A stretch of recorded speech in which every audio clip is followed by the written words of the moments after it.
first story is about my friend Hannah and what happened to her in school.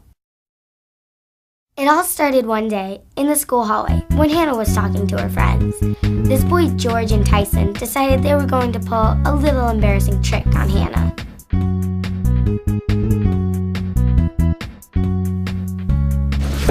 Sorry, it was an accident. Yeah, right. Tyson had gotten the embarrassing photo he wanted to get.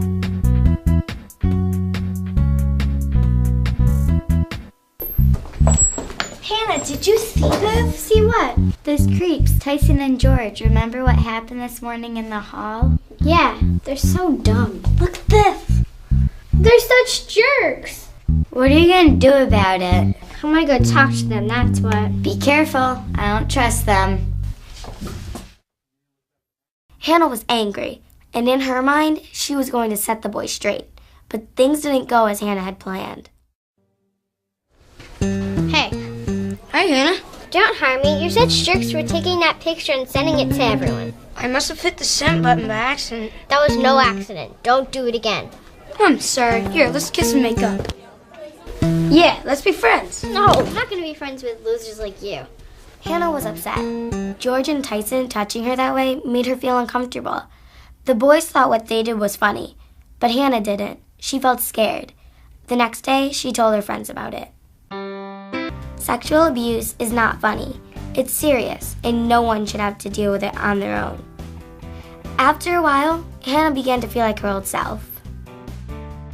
Do you think what George and Tyson did was funny? Was it just teasing? Why or why not? Explain. If you were Hannah's friend, would you have told an adult about what happened if she decided not to? Is that being a good friend? Talk about it.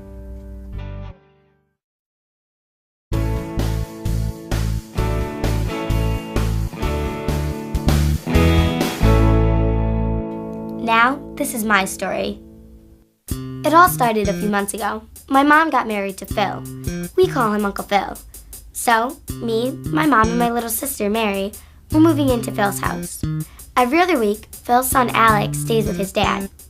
We met him a few times, and he seemed to be pretty cool. Actually, it was kind of neat having an older brother. Sometimes we played video games. It was fun, but I always lost. But board games, on the other hand, were my strong suit. Beauty contest. Collect $200.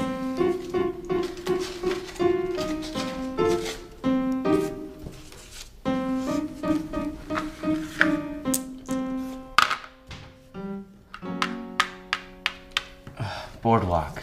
That's Boardwalk, and you owe me $2,000. I don't have that. I only have 200. Well, then you lose, and I win.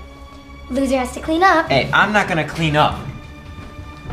No way, you lose. You have to clean up. Let go. We always goofed around, but everything about this felt wrong. The way he was holding me just didn't feel right. The whole thing just freaked me out.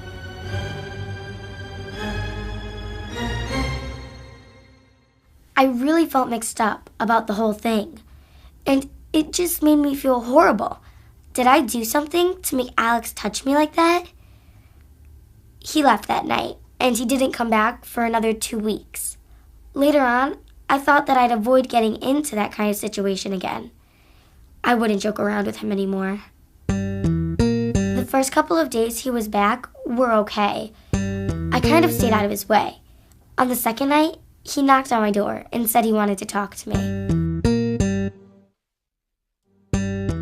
At first, he was really nice. I thought things were going to be good again. But then he began to run his fingers through my hair. I told him that it felt creepy and to knock it off. He didn't stop, and he kept telling me to relax and that I'd learn to like it.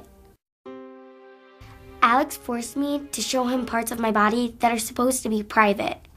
He took pictures and said if that I told anybody, he'd put the pictures on the internet and email them to my mom. I really didn't want to do it, but I was afraid. This is all your fault. You better not tell anyone, or you'll get in a lot of trouble. That made me scared. If I told someone, then they may blame me and I'd get in trouble. My brain was numb. It felt like someone punched me in the stomach. I didn't want to get out of bed.